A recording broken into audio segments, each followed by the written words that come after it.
who are 55 and older, they don't have family, they don't have community, they need engagement. So when they go there, they are not lonely because there are activities to engage everyone. And it's clean, it's idealistic in presentation. Yeah. And then since they have lonely's a singles community, you can Go sing get churches. STD. Yeah. Oh my gosh. It's been made a touristic site actually, so people actually go there. Really, to see. We went there as tourists. The houses are nice. Beautiful. I mean, Yeah. pools, everyone has a pool and yeah.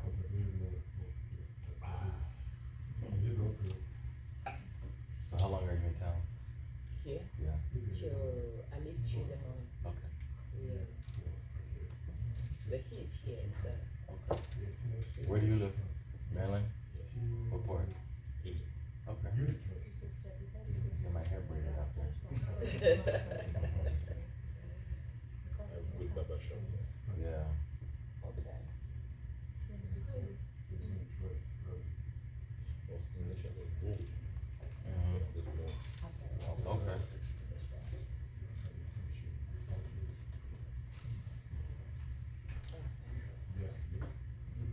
Oh, Lando is here already.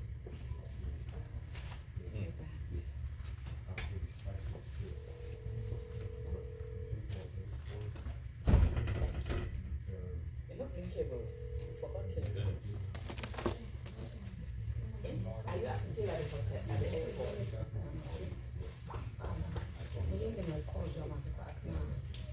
So when you leave the airport, don't go to the hotel. I will give you an address. You just take Uber and come straight to the address and give to you. And then that is.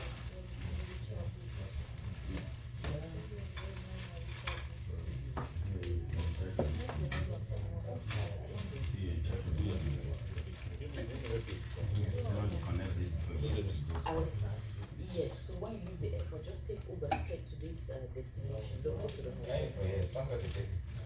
Okay.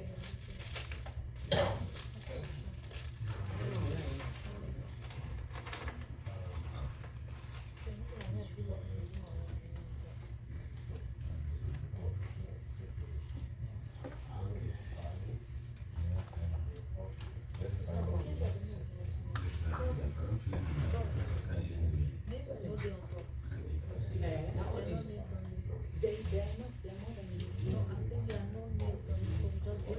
No, the ones that don't have names, let's put them first. All have names. All of us here have names except for perhaps one person.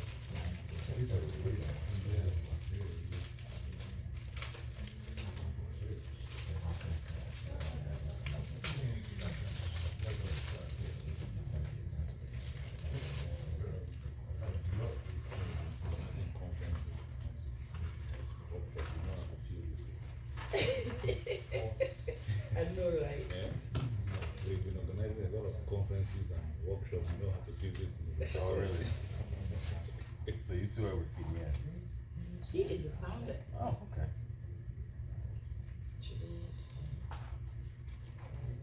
See that song?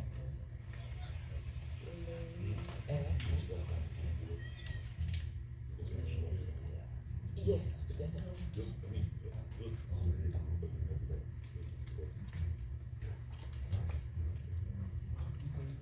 I watched the video from the, I guess, virtual conference you guys did a couple years ago. Yeah. JT and Karen Bass delivered some opening remarks. It's a and stuff. webinar. Yeah, the The webinar. resolution. How was that? I mean, it was almost 4 hours long, so I didn't watch the whole thing. Yeah, it was very, in fact, it had a lot of other stuff included in it. So it was basically, the first part was about the resolution. So JT came in. In fact, we did a lot of work with JT. Yeah. You know, when we did relax, you know, when the democracy. So, this guy was not very open, and I don't know He was busy. but it's not tough, right? He was preoccupied with some other stuff. You know, it's funny, the day before they announced arrest, I was with him at some event on the hill where he was like talking to the black lawmakers, like from the diaspora, not American lawmakers, talking about corruption and yada yada yada. And it's like, really? It's all the same. They're all the same. Because what is issue about it, we actually had a discussion with JT about it. And we're literally advancing. We had a meeting with the foreign affairs team, because they say the joint meeting with the foreign affairs committee team at the house joined.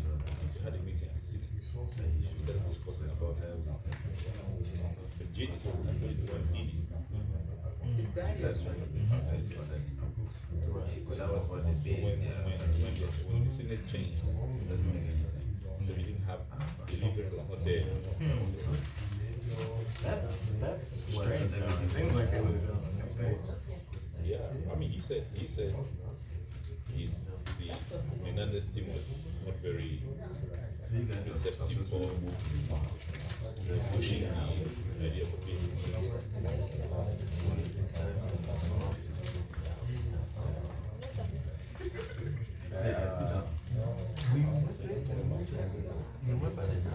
Yes, you were telling me about painting.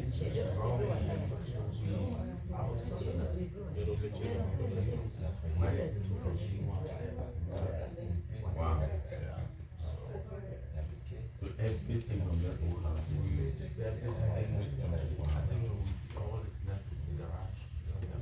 Okay. Wow.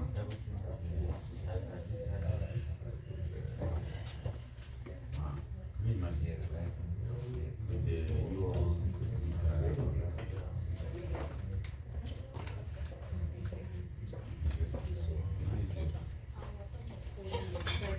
Is it feeling a little bit cooler in here? At this point, just take a seat right here. That's fine.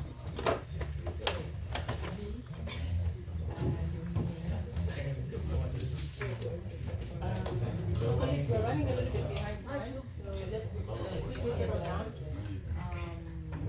Then we can sort out the arrangements in the next sitting arrangement after this session. Sorry, ma'am. Put it back down. Yeah, just over here. Over here. Oh, okay. Yeah, then we can sort out arrangements after Yes, yes, that's this session. Just wanted to get us started as soon as possible.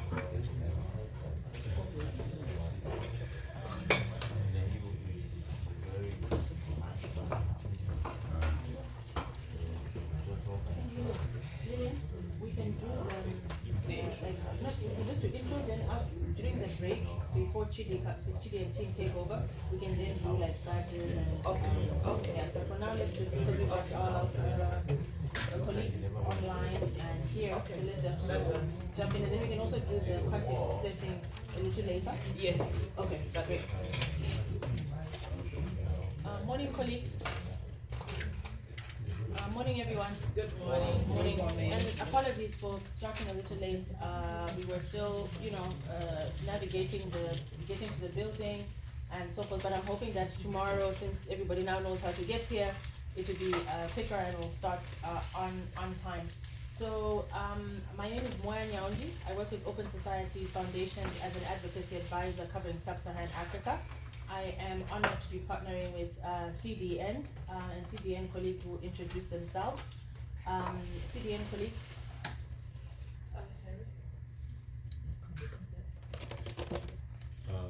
Let me answer. One of the founders of the CDN. I currently work with the US. Sorry, my name is Judy Mwana. One of the founders of CDN. I currently work with the World Bank. My name is Liliana Tanga, the current chair of the CDN. I currently work with the Alachua School District in Florida. Great. Thank you, CDN colleagues. We'll do a more detailed explanation of OSF and CDN as well as the purpose of this training, but I wanted us to just dive in because we have guests who are only here for an hour. So I want to just, get into the conversation with our guests, and then we let them go, and then we can sort of like restart our session, and also just do like a round of introductions at a later stage. But for now, part of the session that we're having, you're going to have the advocacy training, but what I wanted us to have now was a lessons learned shared, engaging with other diaspora groups here in the DC, in the US that are also doing advocacy. So we have the privilege of having Liberators Mangombe. Liberators, I know I'm butchering your last name. Are you there? Oh, sorry.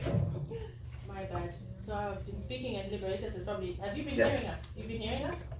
Yes, I have. Okay, perfect. Lib is here. He's from Tanzania, but he's based here in DC, and he has been doing a lot of engagement on US Tanzania policy. Then with us in person, we also have, and I'm gonna say Niels to introduce yourself, and then I'll also give it to you as well. Good morning, everyone. My name is Niels Kinwani, originally from the DRC. I'm based here in DC.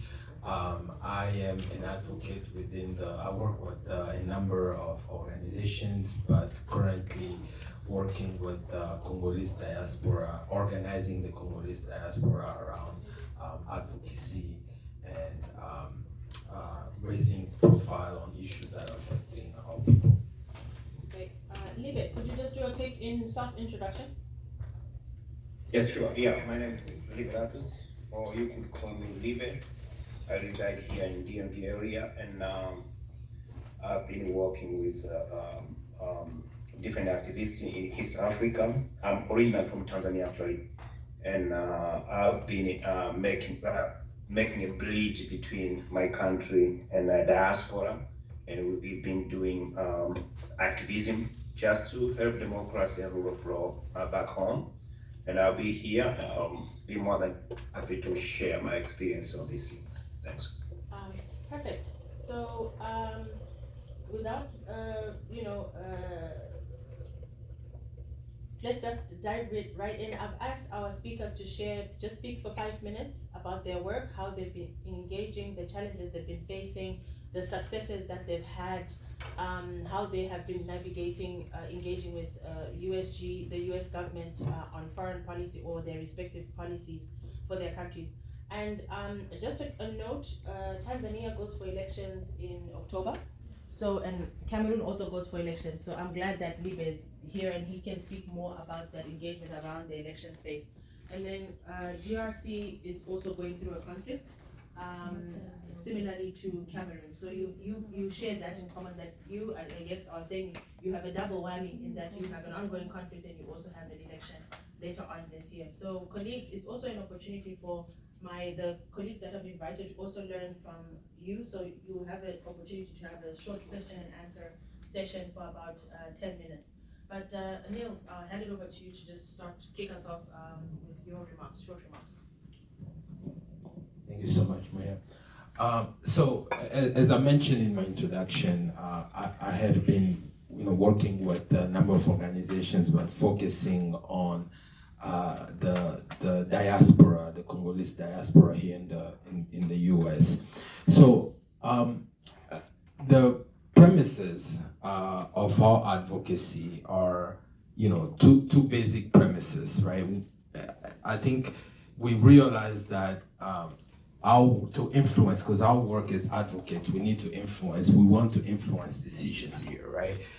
In favor of the issues that we're advocating for. And we realize that there are two ways we can do that. Either with money, we're seeing this now with Elon Musk and President Trump, or with the vote, the people's power, right? And us as grassroots advocate, of course, we rely on the people power, the vote, right? And with the vote, we need to build the concepts that I always tell my colleagues, that we need to build power. And then power is a way, or by building power, I mean building champions, people in the US government that can take up our cause and be our champions. And in that process, a couple of things that we have worked on, and we've been somehow successful, but there are still challenging parts, are one, building relationship, right? And establishing trust. So that's the first bucket. Establishing trust among ourselves, right? We also realize that there are so many, groups doing the same thing that, we're busy in DC, but there are groups throughout the US doing the same work. And we realize that need to bring all groups together, right? That's why earlier this year, I, with other colleagues, started a group called Action for Congo. And with Action for Congo, what we wanted to do is that we wanted to make our colleagues, our diaspora brothers and sisters in the US realize that, hey, we need to come together because we need numbers. If we are relying on votes, on the people's power, then we need to show our numbers. And we can show our numbers if we are working in silo, right? Like everyone doing their own thing in Pennsylvania, in Texas. So we need to work together. We need to build that relationship. We need to build the trust. And with Action for Congo, we have been able, it's still work in progress, but we have been able to do that. And the basic idea is that, if here in DC we're building relationships with members of Congress, we need to show them that we have influence over the constituents, right? And going back to my first point, people's power, that we can influence the votes. We have people in the constituencies. So with Action for Congo, the team here in DC is leveraging their contacts with members of Congress, government officials here in DC. And when we have meetings with them, we're showing that, hey, our network, we have a presence in your state, in your district, and here are the people. And we can influence your constituents. Well, some of us are not citizens, but we are in your constituent, in your district. We have a relationship there. We have family members that we can influence. So you need to care about our issues. And as you know, we come from Africa. Back home, politicians don't listen to us, right? But here we have a chance that, at least here they can listen to us. They can give us 30 minutes, an hour, and listen to what we have to tell them. And so we need to use that. And then, so with Action for Congo, that's what we have been doing. So bringing everyone together, showing them that, hey, as we're building the relationship with Congress, we need to work together so that we can show our numbers, we can show our power, right? And another thing is building trust within among us, among the different groups, right? As I said, with Action for Congo, we're bringing groups from all over the country, and then working together.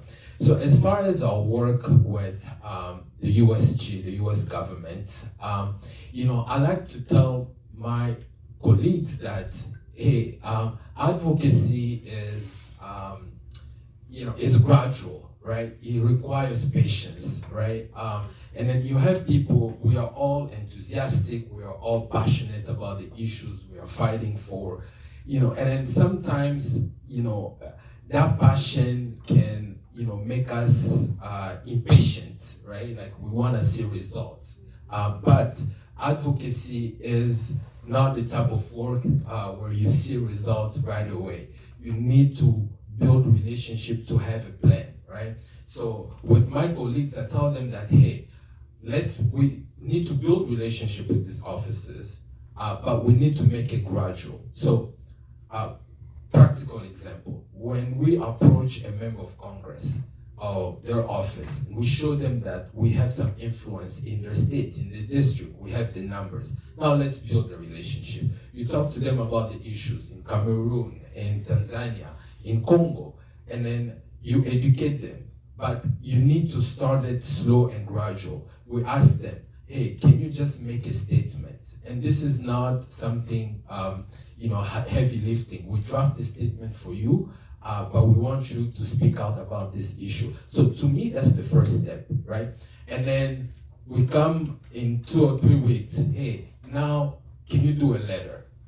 We want you to send a letter to the administration, because ultimately with foreign policy, as you all know, the administration makes decisions, right? They, regardless of what Congress does, but like, they have so much power on foreign policy. Then the second step is the letter. Then after the letter, then you have, maybe we're considering a resolution, something that you can introduce in Congress that would be more permanent. As you know, Congress has the power to make laws, right? And laws are permanent, are powerful. So after that, then the next step is considering those options, right? So it's very important because, I found myself sometimes with colleagues that are coming that are very passionate, and they're like, well, we need change. This must change. The US must do this. It's great.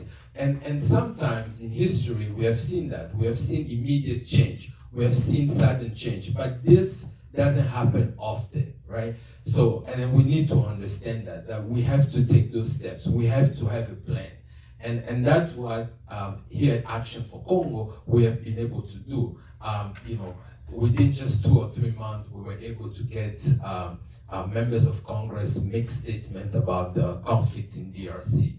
Last week, we were able to get all the Democrats on the House, the Africa subcommittee, the House Africa subcommittee, send a letter to the president's senior advisor, Massad Boulos, about how the U.S. should engage in the conflict and then the peace processes in the DRC, right? So we are making progress in that way, knowing that this is gradual, right? So I think that's something that we need to realize. Be patient, have a plan, build relationship, build trust within the community, and then the people that you're working with. Moya said I had 5 minutes. Okay, I'll stop there. Right on time, and I realized I'd forgotten to give instructions if I left and you had finished. So thank you for keeping it going for my turn. Niels is being very, humble, right? Modest, exactly, thank you. Niels runs, part of the work that Action for Congo does is a call every Wednesday evening where they bring individuals who speak, and I've clicked into it. The diaspora call is supposed to be for Congolese, but he's kind enough to allow me to listen in. And during those calls, how long have they been running for? On and off, but consistently in the last couple of months. Since January. Since January, every Wednesday. At some point, I think I've seen 50 people on the call, different Congolese who joined the call, and then they invite a speaker from various entities. Last week there was someone who works in corporate, as you are following the DRC critical minerals deal. A couple of times they've had people who give updates from in country, what's happening. Sometimes there's a disconnect between what's happening in country and people who are in the diaspora. And then after they have updates or their speaker, then turn to actions, where they discuss, okay, what are our next actions? They look at what they agreed upon last week, what steps have been taken, and then what other advocacy actions are being taken. How many in the last 6 months? An estimated number of how many meetings with congressional members?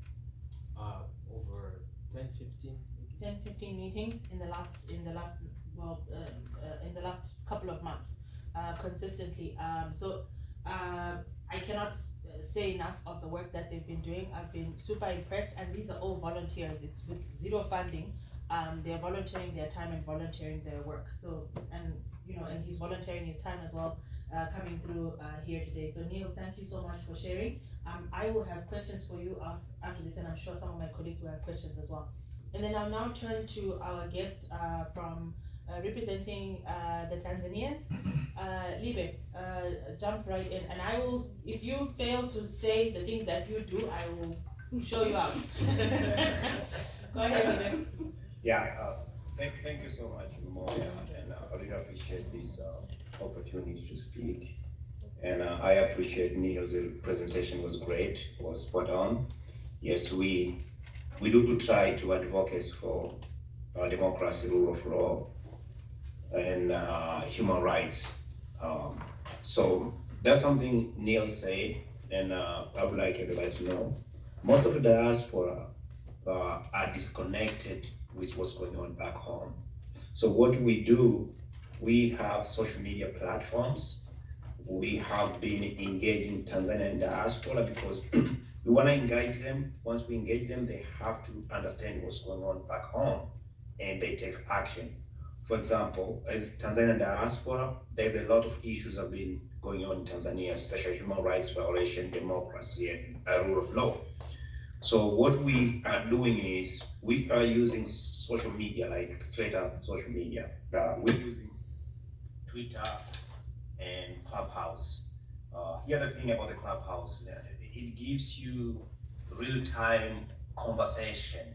And now, after 3 or 4 years, I think, most of Tanzanian diaspora understand what's going on in Tanzania. So after they do understand what's going on in Tanzania through Clubhouse, because the first thing you want to do, you want to make sure they understand what's going on, because it's our country. We were born there. Some of us grew up there, and we just came in America. You want to make sure the people who you came from this very same place understand what's going on with their country, because they were completely disconnected. So we use Clubhouse because it gives you real-time conversation. And what we do is in our Clubhouse, we like Neil said, they have Action for Congo. We have Sauti ya Tanzania, which means voice of Tanzanians. We organize protests. We write letters to representatives. We have done like 3 protests, I think. One was in Tanzania Embassy, and it created a lot of awareness on what's going on in Tanzania. And another one we just did very recently, like 2 weeks ago, in IMF, because we understand IMF gives funds to Tanzania government, and the Tanzania government does not use the funds the way it's intended to be. So what we were trying to accomplish here is to tell IMF, we as Tanzanian diaspora, we live in this country, we work, we pay taxes, but we don't want our taxes money to fund dictators. So we are very successful on that. And not only that, we have been engaging some organization like NRI, NAID, and on this coming Monday, I'll be meeting with one of the senators in DC, just to talk about issues. So we want to create awareness. I can go back a little bit. During our past presidents, John Pombe Magufuli, who was known as a bulldozer, anti-corruption person, the world knew that he was a good man. He was anti-corruption, but in reality, he wasn't. And in reality, he was violating human rights. So we started working with the congressman, with these other institutions I just mentioned, NRI, NAID, explaining what's going on in Tanzania. We sent video, we sent links on what he was doing. And eventually we got action. We had the MCC challenge money. They had to cancel it. And now we have new president, Samia Suluhu Hassan, who has been, when he came in, a lot of us had hope because he came with a resilience, building reforms, all this stuff. But eventually, he wasn't for reform. So the people in DC think President Samia is for reform. So it's our job as a diaspora, Tanzanian diaspora, to get what's going on in Tanzania, the news and all the stuff, present to all these organizations we've been talking for years. And now you can see in Tanzania, for this advocacy, Sauti ya Tanzania, or Voice of Tanzania is doing, it's been very productive because we are able to communicate with Tanzanian diaspora, bridge that gap, they understand the issues, and themselves, they go to speak to their representatives and other organizations in the United States. So we completely rely on the people's power. We completely rely on voices. We don't rely on money. We just organize, if we hear our president is coming in the United States, we organize protests. And how do we do this? We make sure we have numbers. For example, this last protest was very, very successful. We had like 50 people. I would say it was success based with our history. So what we do through Clubhouse, and I advise you guys, if you have Clubhouse, you need to open that because it gives you real-time conversation. You talk about issues and you get all the diaspora across the globe. We don't just talk with diaspora in the United States. We talk with diaspora across the world. Even in the UK, we were able to organize a protest in the UK last year. So the point I'm trying to stress here is diaspora. We have to organize. We have to make sure our fellow diaspora understands what's going on in Tanzania, and this is what we do, and this is what we've been advocating all this time. Thank you, Moen. Thank you, Libe. Just to mention that Libe has his social media page, Twitter page, and he has about 70,000 followers. I'll give an example of the work that they use, the power of social media in Tanzania. Tanzania has a history of abductions. Well, not history implies that it's past, it's present. Many of the activists, the government tends to use security forces to abduct critics of the government, whether journalists, activists, and right now their main opposition leader is in detention. But where there have been situations of people being abducted, they have used their social media immediately alert someone is missing or has been taken. They describe as best as they can if it's an armed vehicle and so forth by 4 people. This is where they've been taken. We don't know where they are, and they will tag the U.S. government, the embassy, Secretary of State. You know, they literally will tag the U.S. government and any other government, and through their social media page really amplify that an individual has been abducted. It's unfortunate that there have been some cases where people have been, disappeared or found killed, but in many of the other instances, in a few hours, the police have then admitted that this individual is being held XYZ or through that pressure. So we all know that evil prospers in darkness. So the use of social media in highlighting really makes a difference between someone being abducted for a few hours or someone disappearing completely. So that is an example of how the Tanzanians have really used their social media to amplify their cases. They also, as he has said, it's not just speaking to the US government, but it's also letting other Africans know what is happening in and I'm from Zimbabwe. I know my Zimbabweans will say, what's happening in Tanzania? Magufuli is a good guy, he's back then, he's fighting corruption. So we also need to rally and mobilize our other African colleagues to know what's happening in our neighboring countries. So now we'll turn to a question and answer session. I have designated mics across the room, so just lift up your hand. I'll go around giving you the mic or passing it around, but you can ask either Libe or Niels. Their presentations were very short, but trust me, colleagues, they've been doing a lot of work representing their countries, and there's so much to learn from them. Ideally, would have wanted to have this session after you had received your training, so that you also have more questions to ask or coming from an informed position, but due to the logistics, we had to have this first. But please go ahead and ask away. Advocates are not shy. And I'm assuming you're here because you want to be advocates for your country, so yes, sure. People are shy. So You need to use so that Libe can hear you. let me start with Neil. Thank you, Neil. Very brilliant. Closer to you. Neil, very brilliant presentation. Libe, can you hear? Can you hear me? No, yes. Oh, okay. Yes. You have to put it in your face. Very brilliant presentation, Neil. Very quick question, and I would say that your case is an example of what is happening with the Cameroon diaspora as well. Very divided, But can you take us through how did you start to galvanize the various stakeholders within the Congolese diaspora, and where are you now? Do you have all? Did you start with a few? Did you make sure that everybody was, everybody came together before you started Action Congo? And I know you're having a reception on the 20th, right? Advocacy reception on the 20th. I know how to find it. So,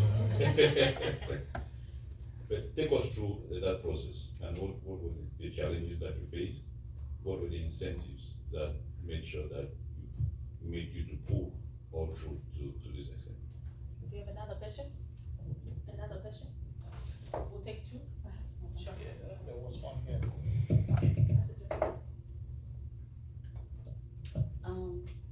Thank you both for the presentation, wonderful presentation. I have a question for Libe. In your case with using social media as a platform to reach out to, the people here and back home, how have you experienced like social media censoring, where like the government tries to stop you guys from, being able to do that? And if you've ever encountered that, what was how do you handle it? Great question. Nils, the first one, and then we'll have the Yes, thank you for the question. So building relationship and bringing, our brothers and sisters together. I am a big fan of Kwame Nkrumah. His book, Africa Must Unite. I almost read it every year. It's a short book. I would very much recommend it. And I think, going even further, not only within the Congolese diaspora, but within the African diaspora, there is great need for unity. But anyways, I'm not going to talk about Kwame Nkrumah. I can talk about him all day. I think, with the Congolese groups, what I have done, and again, back to what I said about advocacy work, that it takes time, and then it's a gradual process. Building trust. Let's just be honest, we don't trust each other much, right? Like, I don't know, for various reasons, right? Like, we have hard time trusting each other, right? And that's something we need to overcome. If we wanna work together, if you wanna build work together and deliver results, have meaningful results, right? Trust. And so that was my first premise, the first thing. So talking to people one-on-one, and it takes, you have to have tough conversations, showing people that, hey, like, and this is what I tell people, that, the world that we live in is very competitive. I tell people that, hey, I have friends that work in Congress, and that's why I was able to build most of my relationships. And then they will tell you, they get so many issues. So Africa, we have our issues. So there is, all the continents, they have issues. And these government officials, they have so many issues that come to them. And you should give them a reason to prioritize your issues, right? So, and as if you don't do that, then you're not going to have any meaningful results. Hence, they need to build the numbers to work together, right? But establishing trust is the first step. And you can establish trust by your own. That's why community leaders and advocates, I always tell people that we are the light. Like, we should hold ourselves to the highest standards of, ethics and everything. I'm not saying that, that we should be irreproachable, but we need to conduct ourselves, responsibly, because the work that we do sometimes is attached to our personal life, our family life. Like, people probe into like our lives, and I think, as you bring people together, if they don't trust you, like you have to put yourself in a position to be trusted, right? And that's how. And I know sometimes it's hard. And your private life sometimes might be compromised because people want to know about you and people want to trust you. So I'd say first thing, establishing trust. Put yourself in a position to be trusted. 2, transparency, right? And that's maybe one of the reasons why we don't trust each other, right? When we do advocacy, people will interpret our intentions the way they want, right? So I've had people come to me, well, this young man is trying to, make himself known, build power for himself and everything. I get that a lot. And sometimes that's why I retract myself, right? And even with the Wednesday meetings that Moya was talking about, you know, I sometimes take the back seat that this is not about me, right? This is about the country. And I was telling someone yesterday, like, the problems we have in DRC today, we found our parents in the same problem. And we can't let our children, I have 2 boys, we can't let our children deal with this situation. So this is not about one person. So, but transparency is key. Being transparent about your intentions, being transparent about, you know, what you're trying to accomplish, to achieve, you know, and it, maybe storytelling comes into play in that spectrum, right? You know, I was born, and sorry, this is not about me, but I like to tell people my story so that they can see where I'm coming from. And it's important also as advocate to tell your story. And storytelling, I mean, probably you talk about this in the advocacy training, it's a very powerful tool. I was born in Eastern DRC, the conflict area. And one memory that still stuck with me, that drives me, is the fact that I was in elementary school, just like in a setting like this, and we had rebel groups in town, and then the rebel chiefs will come and recruit young children at school. So they will come to a room like this, and then they will pick kids, you know, 2 or 3 kids, let's go, and then the parents will never see them. So I was in that classroom, and then this rebel lord or chief came to our classroom, and then he picked people, and then he did not pick me. And that's why I'm here today, because, you know, my friends who were picked, they're in the army. Most of them are generals, colonels now. But, you know, I tell people that, you know, this is something, if God allowed me to escape that, because I was very close. If I was picked that day, I would not be here, and I would not do this work. So it's important, but anyways, my story is longer than that, but like, that's a snapshot, a summary just to show that, you know, as we establish trust, as we establish transparency, you know, we need to also talk about what drives us, make our intentions clear. But it's work in progress, right? So acknowledging that, you know, we will never be able to achieve perfect unity, but, you know, we should work through the challenges, never give up. But I would say, to answer your question very quickly, or in summary, establishing trust, and then establishing transparency, and then storytelling. Those have been powerful tools in bringing people together. Thank you. I wanted to pass that to Libe in case he wanted to answer the same question. Yes, I don't know how I should do that. Libe, can you? I think he gets. Yeah, I can Okay, answer go ahead. the question. Yes, I think the question was, how do we handle censorship, media censorship, social media?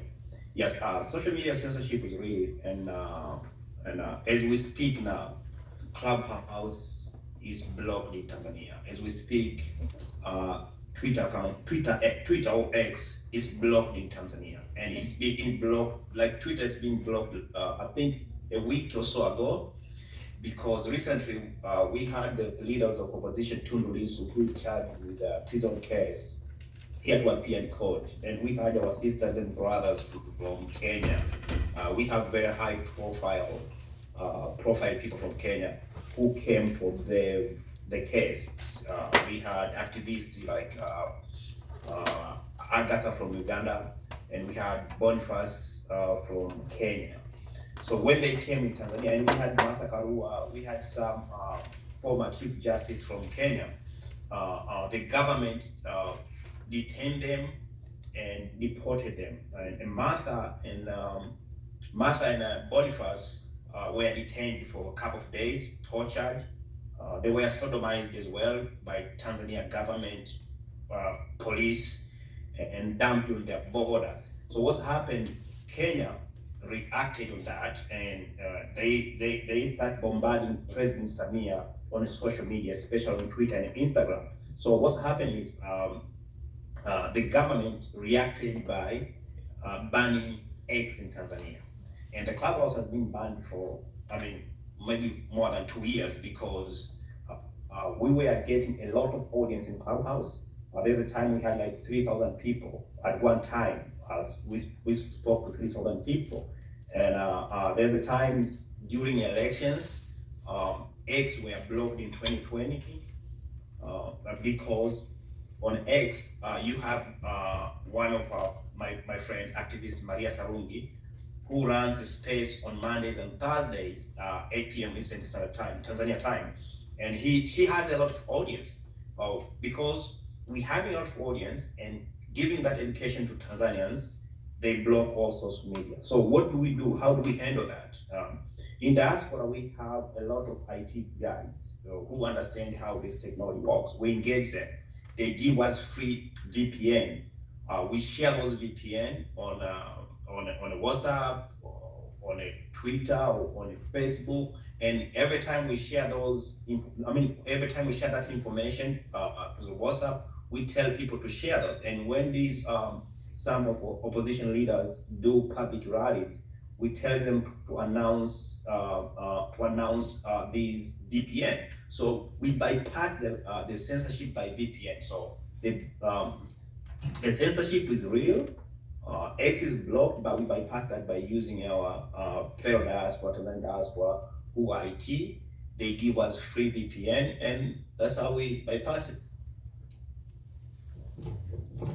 Thanks, Peter. And there are a lot of other groups like Article 19, Committee to Protect Journalists, that assist in, helping activists like yourselves to be able to navigate a space where the social media or online space has been shut off. But I've seen in, let's say, countries like Ethiopia or other countries that have had months. I think Cameroon also had was it the longest standing blockade of the internet at some point in time?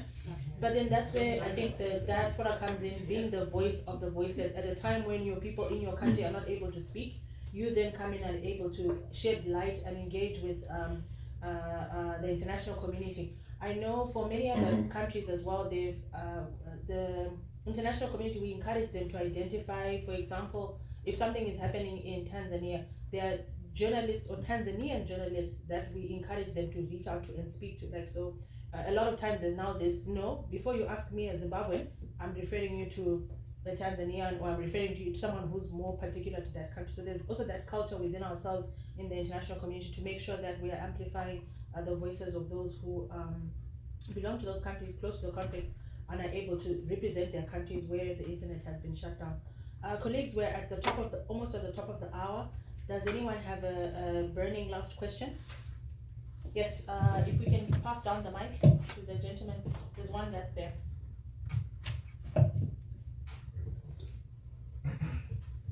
Next. Thank you. In Physics 101, we learned that for every action, there is a counter action. Same is true in politics. As you are advocating for your cause, there are other sides advocating for the other side. What have you had in the course of your advocacy, what has been the reaction of the Congolese embassy here in DC area? And do you have an idea of how many lobbyists the Congolese government has here working for here in this area? Also, are there other factions, Congolese factions, in the diaspora here that are competing with you, or that are organizing counter advocacy, to counter what you are pushing for? The same is true for this gentleman on the screen. For Tanzania, are there multiple Tanzanian groups here in the US working against what you're working for?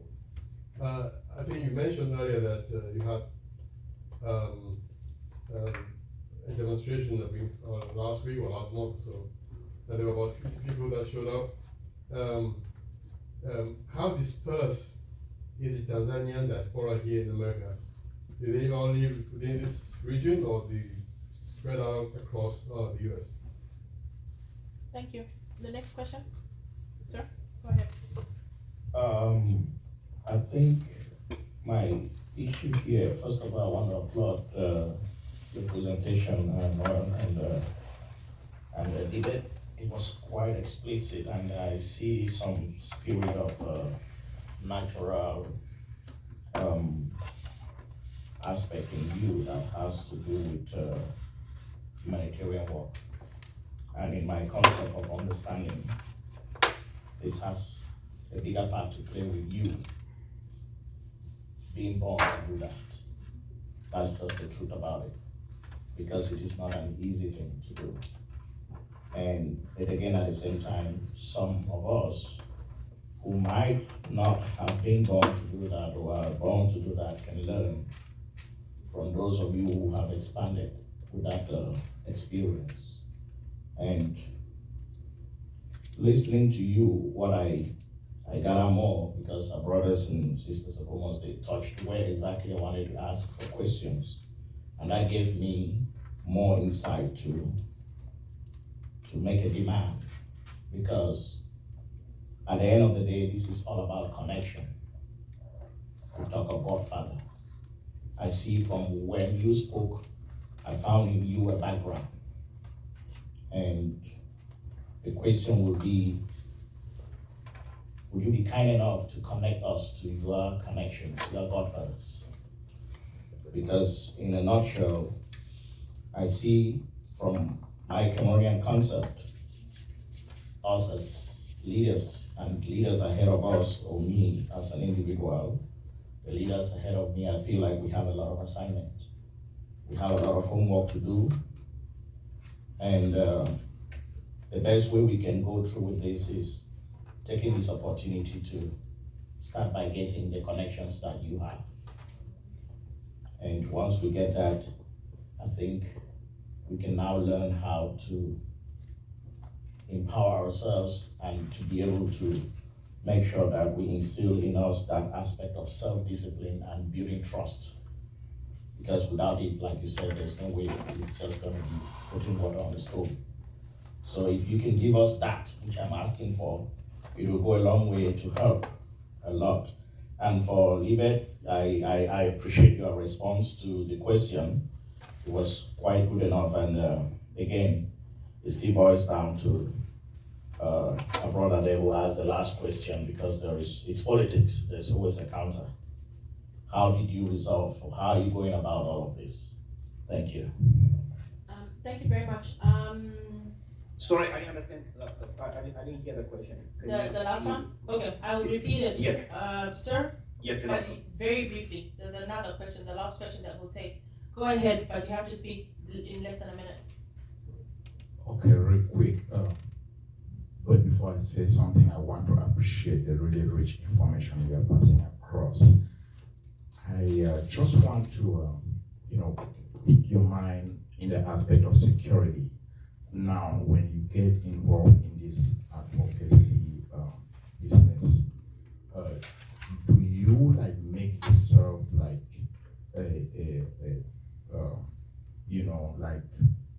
on exile? Because it looks like you become a target. And the opposite side, for example, back at home, they also have their own network here, and nobody targets them. Yeah. But now you put your face out there, and then you become a target for the government back at home, the people that are feeding from dictatorship. And these challenges, when you go out to these people that you talk to, how are they reacting to the way you as an advocacy person is being treated? How do you overcome that? Or do you just surrender yourself that, okay, you're just going to be on self-exile until victory comes? Thank you. Thank you very much. So Libya, we have, if I can remember the 3 questions, we have 3 questions. So the first one being, how do you react or how do you respond to opposing voices within the space that is there? And then we had the question on asking for contacts from our colleagues, from both of you guys connected. But I also would like to challenge you guys when these guys are calling for protests. I don't want to just see Congolese protesting on their own. They should also be having other nationalities or diaspora from other countries also joining those activities or actions, and not just solo activism in silos. And then the last one was on safety. How do you respond to the security risks that come by virtue of the nature of activism, especially as you go up against repressive government? So those three. I think Libe, you can start with the risk one. Yes. You take the risk one. Yes, I mean, yeah, I can go real quick. Yes. I can start with opposing voices. Yes, we have a lot of opposing voices in diaspora.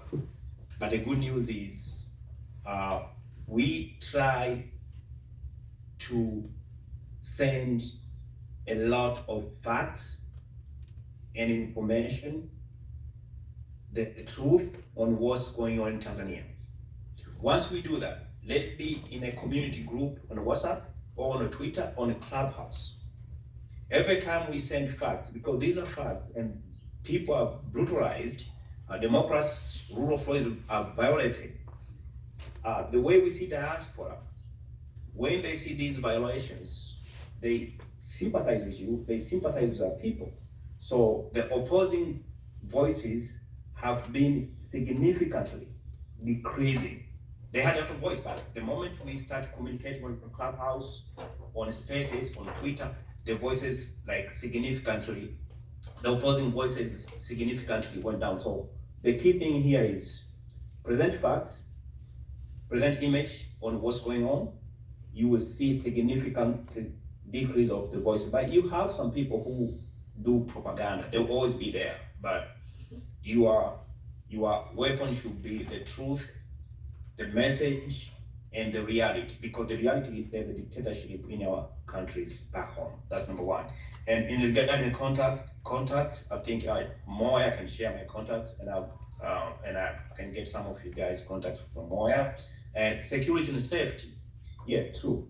It's true. What we do is we make sure everywhere we go, our people understand that Libe is in this place, Libe is going back to Tanzania, Libe is doing so, and every time I go home, trust me, on my iPhone, I have more than 10 people who are connected with me, and they know every movement.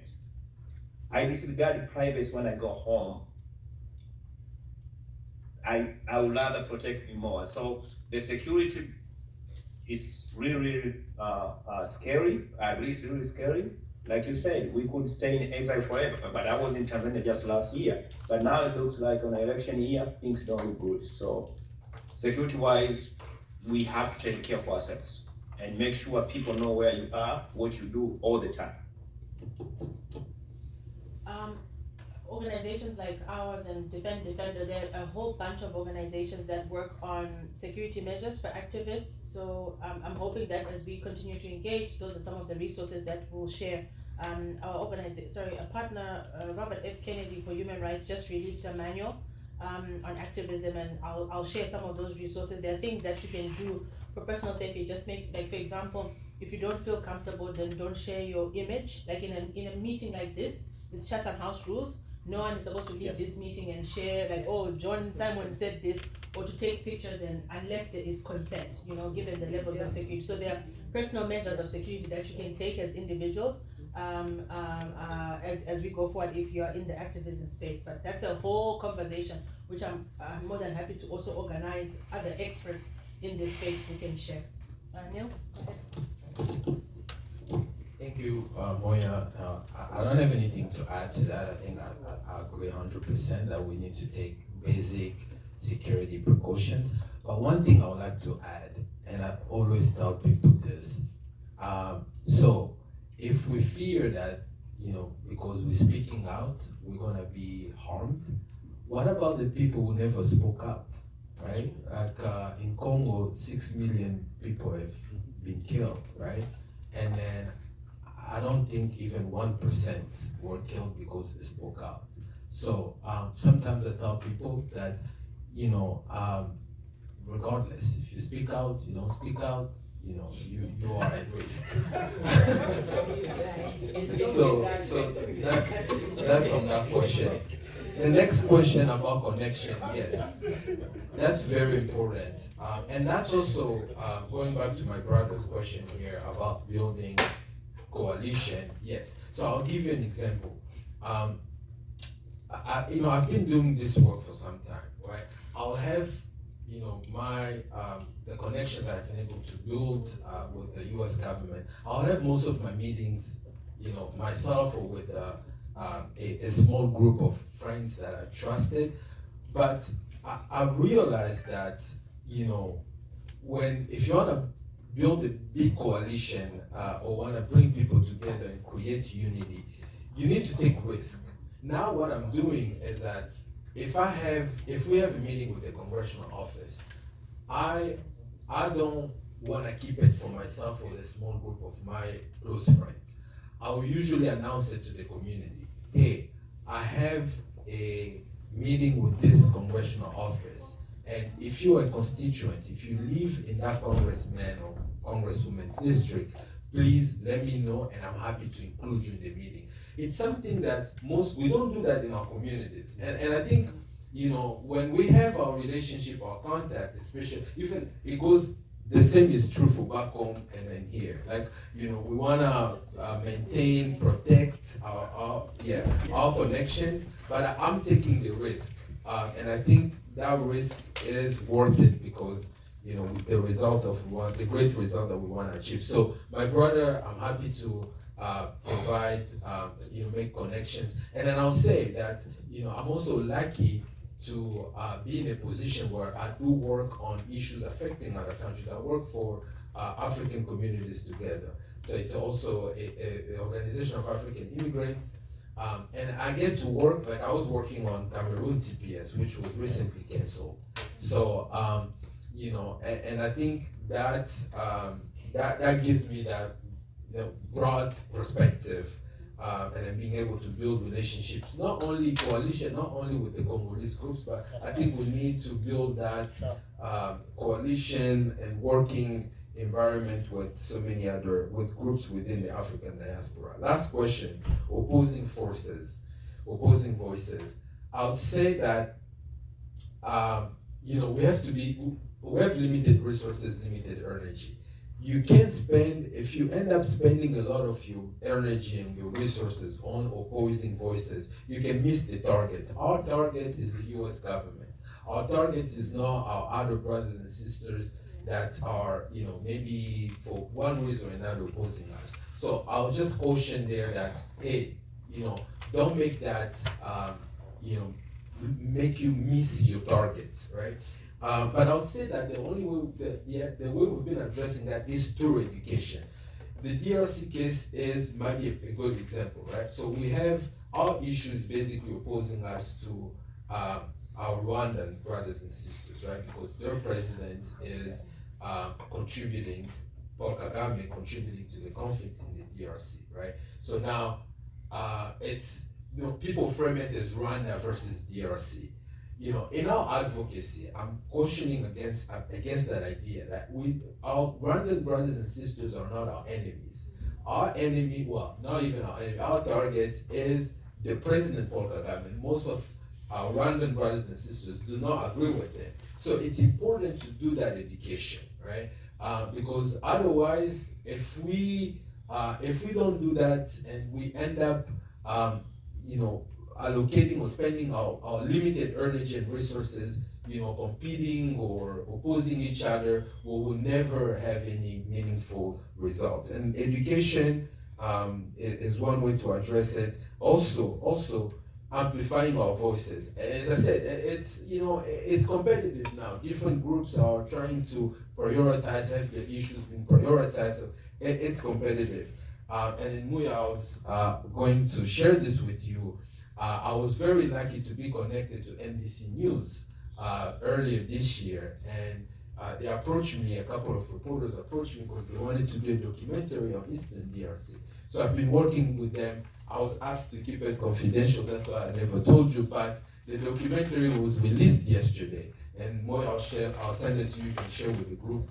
And then that should also be, that's an example that we also need US mainstream media to talk about our issues. And I want, we're having the NBC reporters join our next Action for Congo meeting. I'm happy to make those connections with mainstream media. I would want NBC News to talk about issues in Cameroon, in Tanzania. So that's also another maybe area that we can work together and build connections. Thank you.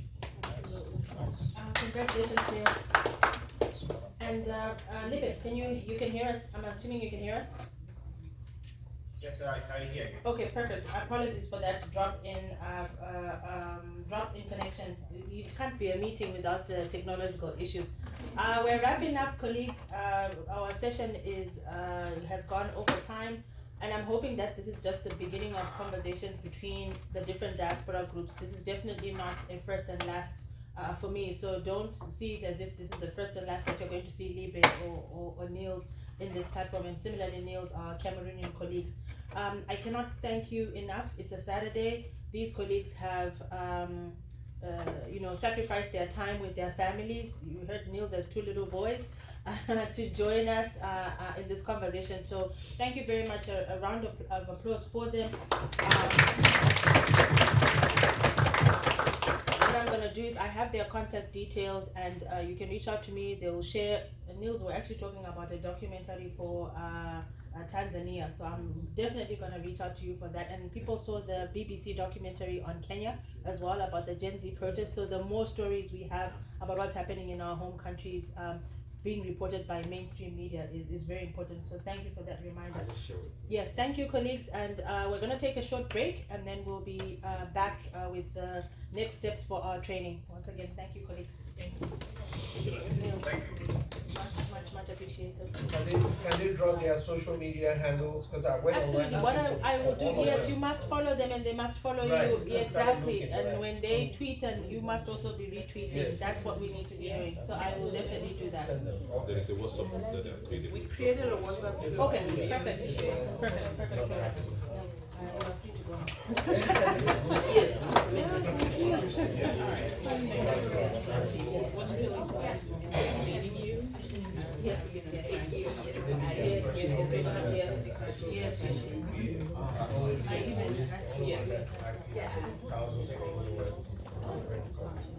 You not get back. Yeah. They're not giving us. Did they give you? Yeah. I think the batch is Yes.